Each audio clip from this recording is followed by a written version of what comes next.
گفتگو ہوگی وہ کن تعلق سے ہوگی کہ غیر اللہ یعنی اللہ کے علاوہ جو اولیاء ہیں انبیاء ہیں کیا ان سے مدد مانگنا ان سے استمداد لینا کیا یہ درست ہے کیا یہ جائز ہے؟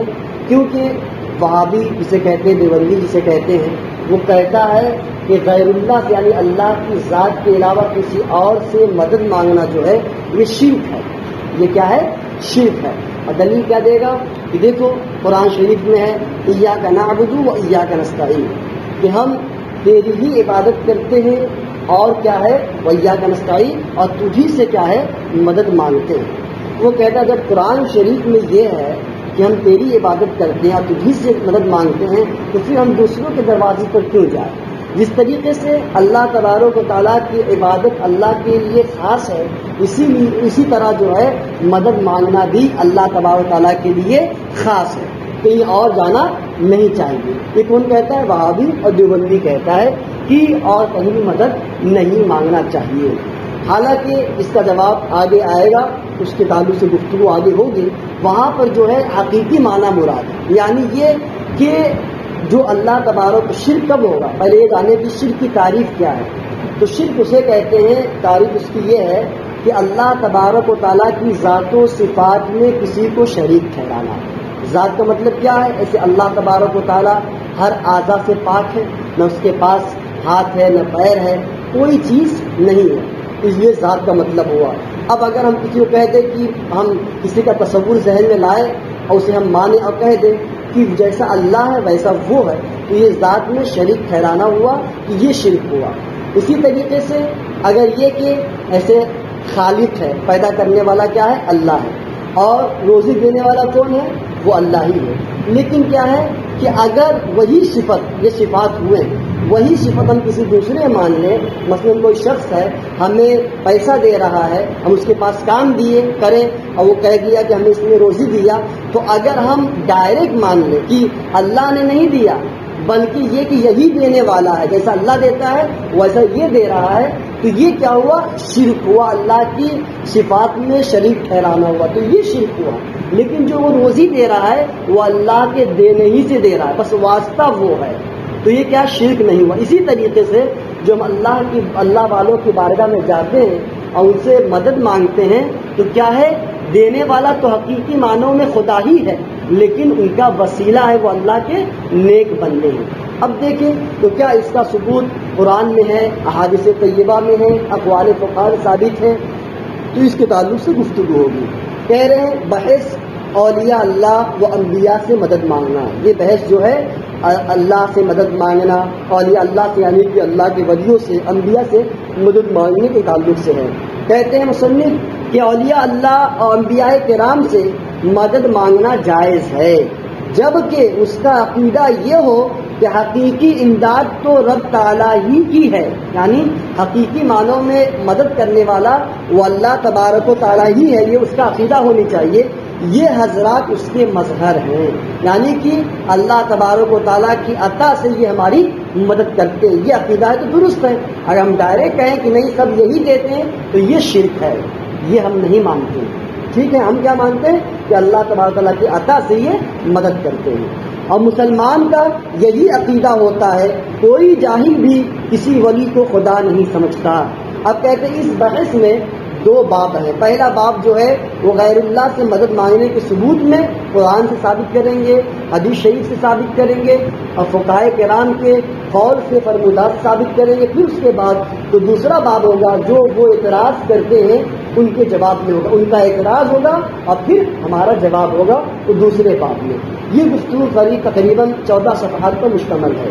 سماعت فرمائے تو کہہ رہے ہیں غیر اللہ سے مدد مانگنے کا ثبوت قرآنی آیات اور احادیث صحیحہ اقوال فقہا و محدثین اور خود مخالفین کے اقوال سے ہے.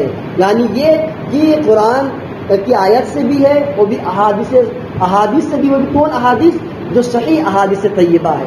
وہ لوگ ہر بات میں رٹ لگاتے ہیں کہ صحیح حدیث پیش کرو صحیح حدیث پیش کرو. اسی لیے مصنف نے اس تمام جگہوں پر جو ہے وہ صحیح احادیث کو پیش کیا مصنف نے کیا ہے. اور اس کے علاوہ اقوال فقہا و محدثین جو بڑے بڑے محدث گزرے ہیں ان کے اقوال کو یہاں بیان کریں گے. اور یہی نہیں بلکہ خود مخالفین جو اعتراض کرنے والے ہیں ان کے جو بڑے مولوی ہیں پیشوا ہے ان کی بھی کتابوں سے ثابت کریں گے. اس آگے سماعت فرما دیکھیں کہ ہم ہر ایک کو علیحدہ علیحدہ بیان کرتے ہیں, ہر ایک کو جو ہے الگ الگ بیان کریں گے. قرآن کریم فرماتا ہے, اللہ ارشاد فرماتا ہے کیا ہے, وَادْعُوا شُهَدَاءَكُم مِّن دُونِ اللَّهِ إِن كُنتُمْ صَادِقِينَ, اللہ کے علاوہ بلا لو اپنے حمایتیوں کو, ان کنتم صادقین, اگر تم سچے ہو. یہ کیا ہے, اس کا پس منظر کیا ہے؟ تو اس سے پہلے جو لفظ ہے یعنی وَإِن كُنتُمْ فِي غَيْبٍ مِّمَّا نَزَّلْنَا عَلَىٰ عَبْدِنَا فَأْتُوا بِسُورَةٍ مِّن مِّثْلِهِ, جب قرآن شریف کا نزول ہوا اس کے بعد جب ہمارے آقا صلی اللہ علیہ وسلم نے لوگوں کے سامنے بیان کیا تو اس کے بعد وہ کہنے لگے یہ تو مجنون ہے, یہ تھوڑی اللہ کا قرآن ہے. پھر اس کے بعد جو ہے اللہ نے کیا نازل فرمایا, وَإِن كُنتُمْ فِي غَيْبٍ مِّمَّا نَزَّلْنَا, اگر تم شک کرتے ہو اس چیز میں مِّمَّا نَزَّلْنَا عَلَىٰ عَبْدِنَا کہ جو ہم نے اپنے خاص بندے یعنی اپنے محبوب صلی اللہ علیہ وسلم پر نازل کیا, تو فَأْتُوا بِسُورَةٍ مِّن مِّثْلِهِ, تو تم لے آؤ اس کے مثل ایک بھی صورت, اس کے مثل جو ایک بھی صورت لے آؤ. کہ اس کے بعد خدا نے کیا فرمایا, وَادْعُوا شُهَدَاءَكُم مِّن دُونِ اللَّهِ إِن كُنتُمْ صَادِقِينَ, سنو اس کے لیے ایک مثل جو ایک صورت کی مثل بھی بیان کرنے کے لیے تم جسے چاہو اللہ کے علاوہ اپنے مددگار بنا لو. اب دیکھو اگر یہ شرک ہوتا اللہ کے علاوہ مدد مانگنا, تو کیا اللہ تبارک و تعالیٰ بندوں کو شرک کی تعلیم دیتا؟ بندوں کو شرک کی تعلیم دیتا؟ یہ بالکل غلط ہے. پتہ چلا کہ قرآن سے بھی ثابت ہے کہ اور کیا ہے, غیر سے مدد مانگنا درست ہے. ٹھیک, اب دیکھیے یہاں پر کیا ہے ترجمہ دیکھیں, اللہ کے سوا اپنے سارے حمایتیوں کو بلا لو. اس میں کفار کو دعوت دی گئی ہے کہ قرآن کی مثل ایک صورت بنا کر لے آؤ اور اپنی امداد کے لیے مدد کے لیے اپنے حمایتیوں کو بلا لو. اب دیکھیے غیر اللہ سے مدد لینے کی اجازت دی گئی اس کے اندر غیر اللہ سے مدد مانگنے کی کہ اللہ کے علاوہ جسے چاہو تم مدد لے لو اور قرآن کے مثل جو ہے ایک آیت بھی پیش کرو. ایسا وہ نہیں کر سکتے. تو اس میں خلاصہ یہ ہے کہ غیر اللہ سے مدد مانگنے کے تعلق سے خود خدا نے جو ہے وہ حکم دیا. ایک بات یہ آگے دیکھیں دوسری آیت کریمہ ہے, اللہ فرماتا ہے دوسرے مقام پر کہ قال من انصاری الی اللہ قال الحواریون نحن انصار اللہ, کہا مسیح نے یعنی حضرت عیسیٰ علیہ السلام نے کون ہے جو مدد کرے میری طرف اللہ کے دین میں, کہا حواریوں نے ہم مدد کریں گے اللہ کے دین کی. اب دیکھیے کہ حضرت عیسیٰ علیہ السلام نے کیا فرمایا. جب حضرت عیسیٰ علیہ السلام کی پیدائش ہوئی تو لوگوں نے اعتراض کیا, تو حضرت عیسیٰ علیہ السلام نے بیان کیا کہ میں اللہ کا پیغمبر ہوں اور اللہ نے میرے اندر وہ طاقت دی ہے کہ میں جو ہوں مادر ذات اندھوں کو شفا دیتا ہوں, سفید داغ والوں کو شفا دیتا ہوں, اور اس کے بعد جو ہے جو مردے ہیں ان کو زندہ فرماتا ہوں اللہ تبارک و تعالیٰ کے حکم سے. پھر کچھ لوگ مانے کچھ نہیں مانے, کچھ لوگ چینی گوئیاں کرنے لگے. تو اس کے بعد حضرت عیسیٰ علیہ السلام نے فرمایا من انصاری اللہ, کون ہے جو میری اللہ کی جانب مدد کرے. تو اس کے بعد کیا ہے قال الحواریون, تو ساتھیوں نے کہا حواریوں نے کہا نحن انصار اللہ, ہم ہیں اللہ کے مددگار. اب دیکھیے کہ حضرت عیسیٰ علیہ السلام نے کیا فرمایا کہ کون ہے جو مدد کرے میری طرف اللہ کے دین میں. اب ذرا غور کریں, اگر یہ شرک ہوتا کہ غیر اللہ سے مدد نہیں لینی چاہیے, اللہ کے علاوہ کسی سے مدد نہیں لینی چاہیے, تو کیا حضرت عیسیٰ علیہ السلام یہ فرماتے کہ کون ہے جو میری مدد کرے اللہ کے دین میں, کون ہے جو اللہ کے دین میں مدد کرتے. حواریوں نے کہا ساتھیوں نے کہا ہم ہیں اللہ کے مددگار. تو اگر یہ شرک ہوتا تمہارے کہنے کے حساب سے کہ اللہ کی ذات کے علاوہ جو ہے کسی کو پکارنا جو ہے یہ شرک ہے, تو معاذ اللہ تمہارے اس خیال سے جو ہے وہ حضرت عیسیٰ علیہ السلام مشرک ہو گئے. ایسا نہیں ہو سکتا. اگر تمہاری یہ صورت ہے, تم یہ کہتے ہو کہ اللہ کے علاوہ کسی اور سے مدد مانگنا شرک ہے, تو گویا تمہارے کہنے کے مطابق جو ہے حضرت عیسیٰ علیہ السلام مشرک ہو گئے. ایسا نہیں, اگر نبی مشرک معاذ اللہ تو کوئی نظام درہم برہم ہو جائے گا. لہٰذا پتہ چلا یہ صرف دھوکہ دیتے ہیں. اب دیکھیے کہ یہاں پہ حضرت عیسیٰ علیہ السلام نے مدد مانگی، تو اب یہاں پہ جو ایک ہمیں نصیحت ملی، ایک ہمیں درس ملا کہ بوقت مصیبت پریشانی کے وقت جو ہے اللہ کے بندوں سے مدد مانگنا جو کیا ہے، یہ سنت نبی ہے، سنت نبی ہے، انبیاء کرام کی سنت ہے، کیونکہ حضرت عیسیٰ علیہ السلام نے مدد مانگی۔ یہ دو آیت کریمہ ہو گئی، ابھی آیت کریمہ ہی پیش کی جائے گی، اس کے بعد انشاءاللہ جب آئندہ بیان کیا جائے گا تو احادیث طیبہ۔ اب دیکھیں دوسرے مقام پر جو ہے اس میں فرمایا گیا کہ حضرت عیسیٰ علیہ السلام نے اپنے حواریوں سے خطاب کر کے فرمایا کہ میرا مددگار کون ہے۔ حضرت مسیح نے غیر اللہ سے مدد طلب کی، تو پتہ چلا غیر اللہ سے مدد مانگنا یہ کیا ہے، سنت نبی ہے۔ اب دیکھیے آگے اللہ فرماتا ہے دوسرے مقام پر وَتَعَاوَنُوا عَلَى الْبِرِّ وَالتَّقْوَىٰ وَلَا تَعَاوَنُوا عَلَى الْإِثْمِ وَالْعُدْوَانِ، یعنی مدد کرو ایک دوسرے کی، وتعاونوا ایک دوسرے کی مدد کرو، کیا کس پر، علی البر والتقویٰ نیکی اور اس کے بعد نیک کاموں اور تقویٰ پر جو ہے ایک دوسرے کی مدد کرو۔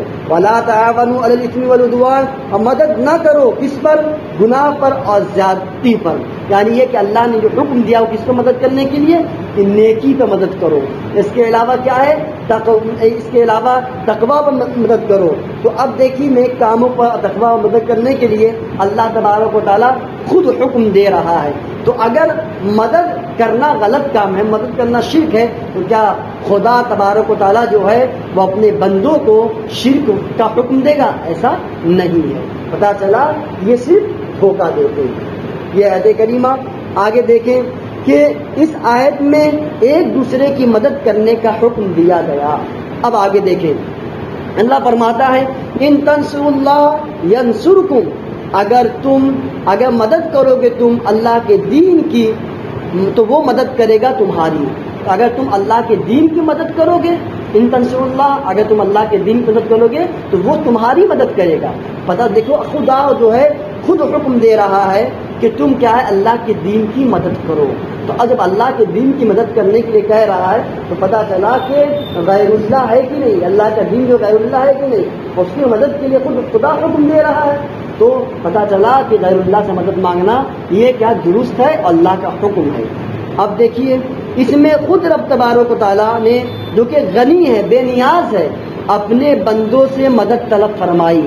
اسے کیا ضرورت ہے، لیکن اسے خدا تو ہر چیز کو جاننے والا ہے، اسے معلوم تھا، وہ جانتا ہے کہ ایک دور آئے گا جو ٹانگ کا مولوی جو ہے وہ اس طریقے کی بکواسیں کرے گا اور کہے گا کہاں سے جو ہے وہ اللہ کے علاوہ کسی اور سے مدد مانگنے کا ثبوت ہے، اس لیے پہلے ہی خدا نے بیان فرما دیا۔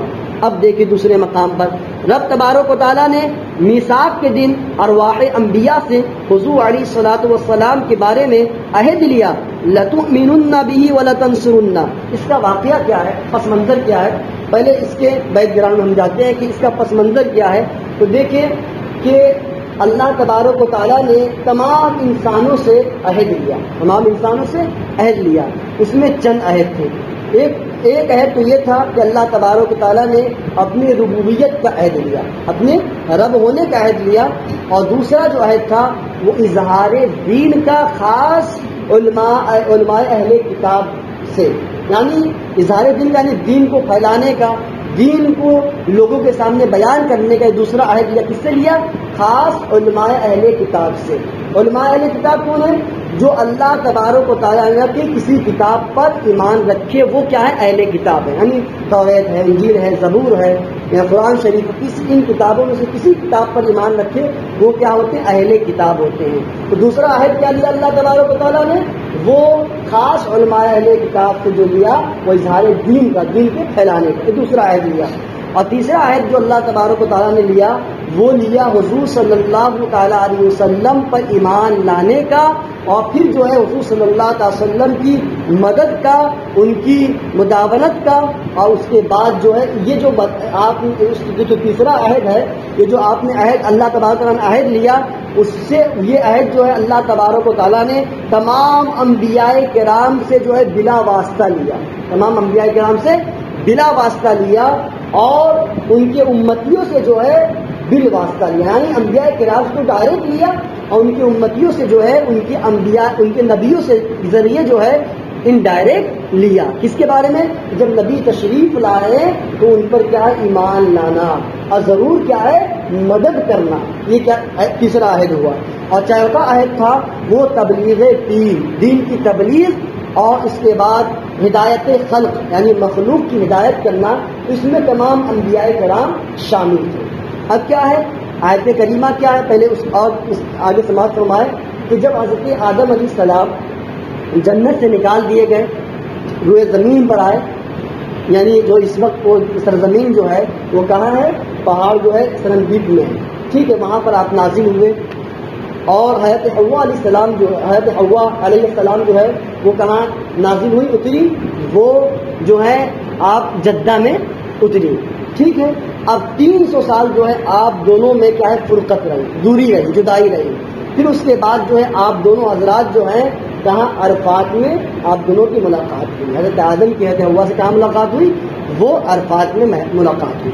پھر اس کے بعد نعمان پہاڑ پر جو ہے حضرت آدم علیہ السلام کی پشت مبارک سے جو ہے تمام روحوں کو نکالا گیا، تمام روحوں کو نکالا گیا، اور نکالنے کے بعد جو ہے وہ سب سے عہد لیا گیا، اس میں تمام انبیاء کرام شامل تھے، حضرت آدم علیہ السلام سے لے کر حضرت عیسیٰ علیہ السلام سے، یہ تیسرا عہد ہے۔ اور جو ہے اس میں بتایا جاتا ہے کہ باریک چونٹیوں کی طرح وہ روحیں تھیں، اور جو مومن تھے ان کی روح جو تھی وہ سفید، اور جو کفار تھے ان کی روحیں کالا اور کالا پن تھا، اور جو انبیاء کرام کی روحیں تھی وہ چمکدار روشن تھی۔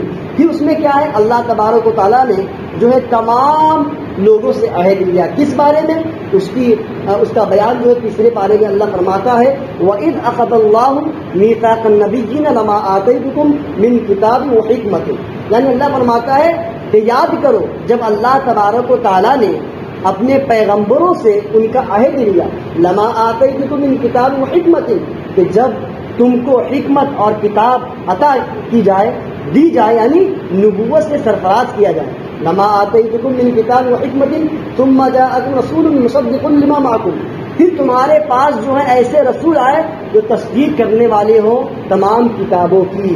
جب ایسے رسول تمہارے پاس آ جائیں پھر کیا کہ اللہ نے حکم دیا لَتُؤْمِنُنَّ بِهِ، تو تم ضرور ان پر ایمان لانا، اور کیا ہے؟ وَلَتَنْصُرُنَّ، اور ان کی مدد کرنا۔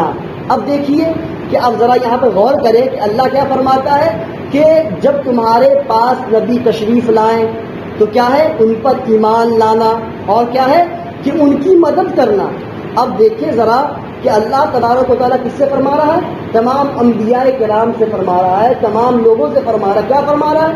کہ ان پر ایمان لانا اور ان کی مدد کرنا۔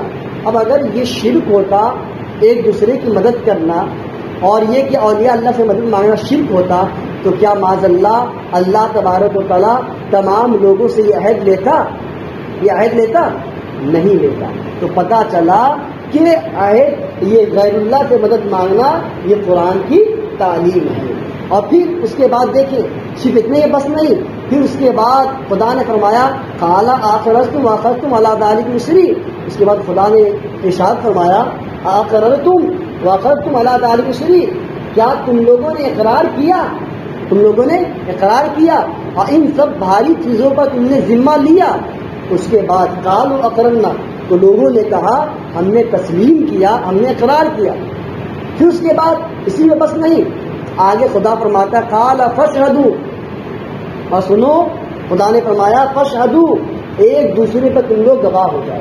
اور سنو آگے پھر خدا نے فرمایا وانا معکم من الشاہدین، اور گواہی میں میں تمہارے ساتھ ہوں، گواہی میں میں تمہارے ساتھ ہوں۔ اب دیکھیے ذرا کہ خدا اتنی تاکید سے فرما رہا ہے کہ رسول کی مدد کرو، اور پھر یہ کہ صرف اتنا ہی کہہ کر چھوڑ نہیں دیا، بلکہ کیا سب سے اقرار کروا رہا ہے، سب سے تسلیم کروا رہا ہے، اور پھر اتنا ہی بلکہ اس پر گواہ بھی ایک دوسرے کا کروا رہا ہے۔ پھر خود خدا فرماتا ہے میں بھی تمہارے ساتھ ہوں۔ خلاصہ کلام یہ نکلا کہ غیر اللہ سے مدد مانگنا یہ قرآن شریف کے آئینے میں ہے۔ اب دیکھیں تو اس میں اب دیکھیے کہ رب تبارک و تعالیٰ نے میثاق کے دن ارواح انبیاء سے حضور علیہ الصلوۃ والسلام کے بارے میں عہد لیا، لتؤمنن بہ ولتنصرن، کہ تم ان پر ایمان لانا اور ان کی مدد کرنا۔ معلوم ہوا کہ اللہ کے بندوں کی مدد کا میثاق کے دن سے حکم ہے، کہ اللہ کے بندوں کی جو مدد ہے وہ کب سے حکم ہے؟ میثاق سے حکم ہے، جس میں سب سے عہد لیا گیا تھا۔ اب دیکھیے دوسری آیت کریمہ، دوسرے مقام پر اللہ ارشاد فرماتا ہے وَاسْتَعِینُوا بِالصَّبْرِ وَالصَّلَاةِ، کیا فرماتا ہے؟ وَاسْتَعِینُوا بِالصَّبْرِ وَالصَّلَاةِ، مدد طلب کرو ساتھ صبر اور نماز کے۔ یعنی یہ ہے کہ مدد کس سے طلب کرو، کس کا حکم دیا؟ صبر کے تعلق سے اور نماز کے تعلق سے۔ اور یہ بھی کیا ہے؟ غیر اللہ ہے، اللہ کی ذات کے علاوہ صبر ہے، اللہ کی ذات کے علاوہ کیا ہے؟ صلاۃ ہے، نماز ہے۔ تو خلاص اس سے بھی کیا درس ملا؟ یہ اللہ کا حکم ہے، لہٰذا ہم جو مدد مانگتے ہیں وہ قرآن کے خلاف نہیں ہے۔ آگے دیکھیے، آگے اللہ فرماتا ہے اس آیت میں، مصنف فرماتے ہیں کہ اس آیت میں مسلمانوں کو حکم دیا گیا ہے کہ نماز اور صبر سے مدد حاصل کرو، اور نماز و صبر بھی تو غیر اللہ ہیں۔ آگے اللہ فرماتا ہے دوسرے مقام پر ہے آیت کریمہ کہ وَأَعِینُوا بِقُوَّةٍ، مدد کرو میری ساتھ قوت کے۔ یہ کیا واقعہ ہے؟ اس کا پس منظر کیا ہے کہ حضرت ذوالقرنین، ان کے بارے میں ایک روایت یہ بھی آتی ہے، کچھ لوگ یہ بھی کہتے ہیں کہ آپ نبی تھے۔ بطور امتحان جو ہے کفار نے نبی کریم صلی اللہ علیہ وسلم سے پوچھا کہ یہ بتائیے کہ ذوالقرنین کون تھے؟ تو نبی کریم صلی اللہ علیہ وسلم نے ارشاد فرمایا کہ آپ جو تھے وہ مشرق و مغرب کے جو ہے سیر و تفریح کرنے والے تھے، یعنی آپ نے سارے جہاں میں تفریح کی ہے، سیر کیا ہے۔ اور جو ہے ان کے بارے میں بیان کیا جاتا ہے کہ اللہ کے لیے نیک بندے تھے۔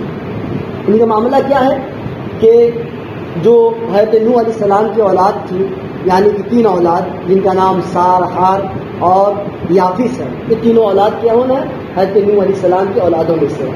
یافس کے اولاد میں سے یاجوج اور ماجوج ہے، یاجوج اور ماجوج جو ہے یافس کی اولاد میں سے، یافس کے اولاد ہے۔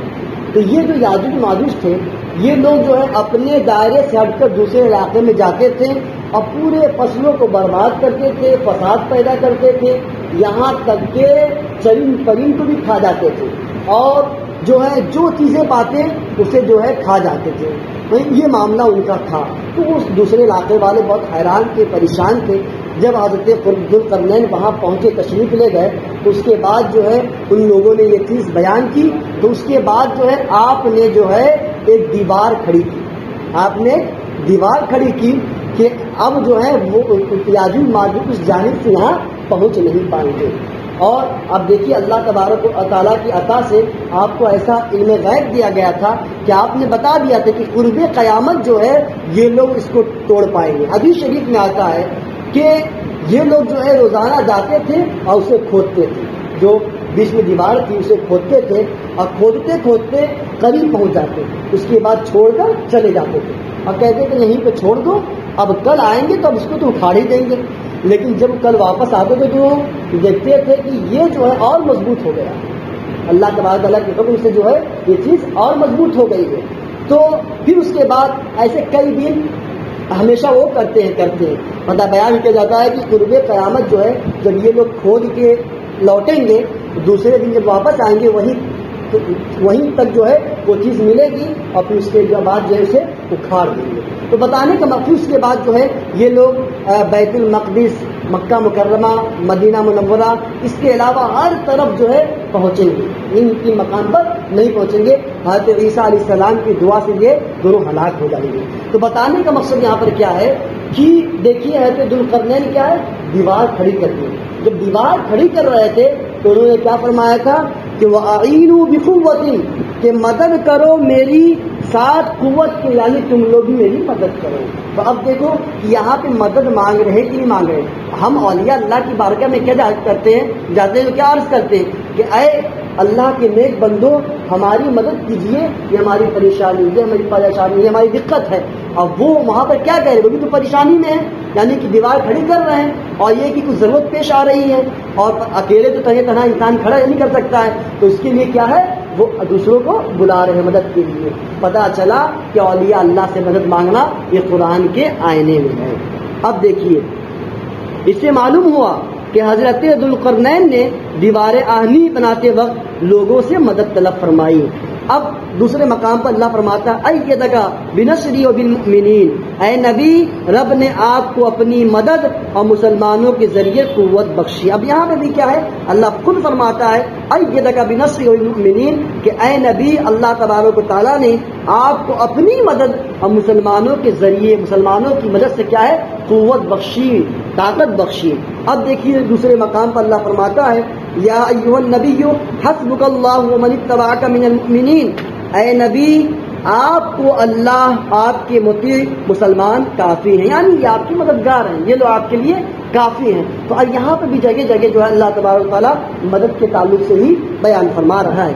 آگے اللہ فرماتا دوسرے مقام پر فإن اللہ هو مولاه وجبریل وصالح المؤمنین والملائکۃ بعد ذلک ظہیر، یعنی رسول کے مددگار اللہ اور جبرائیل اور متقی مسلمان ہیں، بعد میں فرشتے ان کے مددگار ہیں. اب دیکھیے اس آیت کریمہ میں خدا کیا فرماتا ہے، رسول کے مددگار کون ہے، اللہ ہے، اس کے علاوہ کون ہے، جبرائیل، متقی مسلمان ہیں، بعد میں فرشتے. اب دیکھیے کیا جبرائیل اللہ ہے، معاذ اللہ، وہ تو اللہ کے علاوہ ہے، اور متقی مسلمان تو اللہ کے علاوہ ہے، فرشتے اللہ کے علاوہ ہیں. تو ان کے تعلق سے کیا ہے، یہ مددگار کن کے ہیں، رسول کے ہیں، رسول کے مددگار ہیں. تو اگر غیر اللہ سے مدد مانگنا یہ شرک ہوتا تو کیا خدا یہ فرماتا کہ یہ لوگ آپ کے مددگار ہیں، یہ لوگ آپ کی مدد کا پتہ چلا کہ غیر اللہ سے مدد مانگنا یہ قرآن کے دائرے میں ہے، یہ شرک نہیں ہے. اب دیکھیے اللہ دوسرے مقام پر فرماتا ہے کہ انما ولیکم اللہ ورسولہ والذین آمنوا الذین یقیمون الصلاۃ ویؤتون الزکاۃ وهم راکعون، یعنی اے مسلمانوں تمہارا مددگار اللہ اور رسول اور وہ مسلمان ہیں جو زکوٰۃ دیتے ہیں، نماز پڑھتے ہیں. اب دیکھیے اللہ فرماتا اے مسلمانوں تمہارا مددگار کون ہے، اللہ اور رسول، اب وہ مسلمان ہیں جو زکوٰۃ دیتے ہیں. اب دیکھیے اللہ فرماتا ہے کہ اے مسلمانوں، متنبہ فرما رہا ہے کہ اے مسلمانوں تمہارا مددگار کون ہے، اللہ، اور کیا رسول، اور کیا فرما رہا ہے، وہ مسلمان ہیں جو زکوٰۃ دیتے. ایک عام مسلمان جو زکوٰۃ دیتا ہے وہ بھی کیا ہے، ایک دوسرے مسلمان کیا ہے، مددگار ہے. تو ایک عام مسلمان جو مسلمانوں کا مددگار ہے تو اللہ کے جو نیک بندے ہیں، برگزیدہ بندے ہیں کہ جو چاہیں تو مردے کو زندہ فرما دے حضور غوث پاک، تو پھر اگر ان سے ہم مدد مانگیں تو یہ کون سی برائی کی بات ہے. پھر دیکھیے اللہ نے خود حکم دیا کہ رسول کے تعلق سے ہم رسول سے مدد مانگتے تو بھی کہتا ہے شرک ہے، اور خود خدا حکم دے رہا ہے کہ کون تمہارے مددگار ہیں مسلمانوں، اللہ اور رسول مددگار ہے. تو خدا جب خود حکم دے رہا ہے تو ہم اسے اگر عمل کرے تو اس میں کیا خرابی کی بات ہے. تو اپنی گفتگو کو بس 5 منٹ میں ختم کر رہا ہوں، بس سماعت فرما آگے. اور اللہ فرماتا ہے والمؤمنون والمؤمنات بعضهم اولیاء بعض، یعنی کہ مومن اور مومنات یعنی مرد مومن اور مرد عورتیں جو ہیں وہ بعض بات کے کیا ہیں، مددگار ہیں، بعض بات کے مددگار ہیں. دوسری جگہ پر فرماتا ہے نحن اولیاؤکم فی الحیات الدنیا وفی الآخرہ، کہ ہم تمہارے مددگار ہیں زندگی میں اور آخرت میں. تو اب دیکھیں یہاں پہ کیا مومن آپس میں اللہ فرماتا ہے کہ مددگار ہیں، اور ہم جو ہیں اللہ کے نیک بندوں کی بارگاہ میں جاتے ہیں کیا اسے شرک کہتا ہے.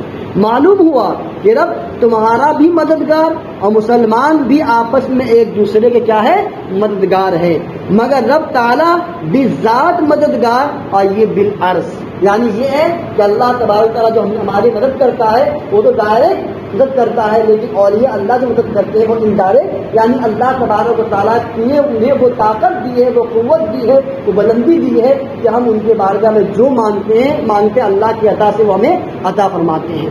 تو ہی پتہ چلا کہ شرک کب ہوگا، جب ہم کسی اولیاء اللہ سے مانگے اور ہم یہ کہیں کہ جو یہ دے رہے ہیں ہم ان سے مدد مانگ رہے ہیں، ہم انہیں جو ہے خدا کے ذریعے سے نہیں مانگ رہے، ہم ڈائریکٹ ان سے مانگا یہی ہمیں مدد کرتے ہیں، خدا کا اس میں عمل دخل نہیں ہے، تو یہ شرک ہے. اور ہم ایسا نہیں مانگتے بلکہ اللہ کی عطا سے مانگتے ہیں. اب دیکھیں ایک اور آیت کریمہ کہ موسیٰ علیہ السلام کو جب تبلیغ کے لیے فرعون کے پاس جانے کا حکم ہوا کہ تبلیغ کے لیے فرعون کے پاس جاؤ، تو عرض کیا حضرت موسیٰ علیہ السلام نے وَاجْعَل لِّي وَزِيرًا مِّنْ أَهْلِ هَارُونَ أَخِشْدُدْ بِهِ أَزْرِي، یعنی کہ حضرت موسیٰ علیہ السلام نے عرض کیا خدایا میرے بھائی کو نبی بنا کر میرا وزیر کر دے، میری پشت کو ان کی مدد سے مضبوط کر دے، یعنی میری پشت کو، یعنی میری طاقت کو جو ہے کہ میرے ساتھ وہ مل جائیں گے تو میری طاقت اور بڑھ جائے گی۔ اب دیکھیے کہ اللہ تبارک تعالیٰ سے جو ہے انہوں نے عرض کیا تو رب تبارک و تعالیٰ نے یہ نہیں فرمایا کہ تم نے میرے سوا جو ہے دوسرے کا سہارا کیوں لیا، میں کافی نہیں ہوں کیا؟ یہ اللہ نے یہ نہیں فرمایا، بلکہ ان کی درخواست جو ہے منظور کر لی۔ اس کی حضرت موسیٰ علیہ السلام کی درخواست کو منظور کر دی اور ان کے بھائی کو کیا ہے نبی بنا دیا، وزیر بنا دیا اور طاقت بخش دی۔ معلوم ہوا کہ بندوں کا سہارا بننا سنت انبیاء ہے۔ یہ آیت کریمہ کی ان کا خلاصہ کلام یہ نکلا، مگر یہ خیال رہے کہ ان میں سے ہمیں جو ہے کم سے کم دو چند آیت کریمہ یاد ہونی چاہیے کہ جب سامنے والا کہے تو ہم اس کے سامنے پیش کر سکیں اور اس کے بعد جو ہے بتا سکیں کہ غیر اللہ سے مدد مانگنا یہ شرک نہیں ہے بلکہ یہ درست ہے۔ اسی لیے جو ہے ان میں سے تمام آیت کریمہ تو یاد نہیں ہو پائے گی، لیکن یہ کہ دو کم سے کم تو یاد ہونا ضروری ہے، تو برائے کرم جو ہے آپ ضرور یاد کریں۔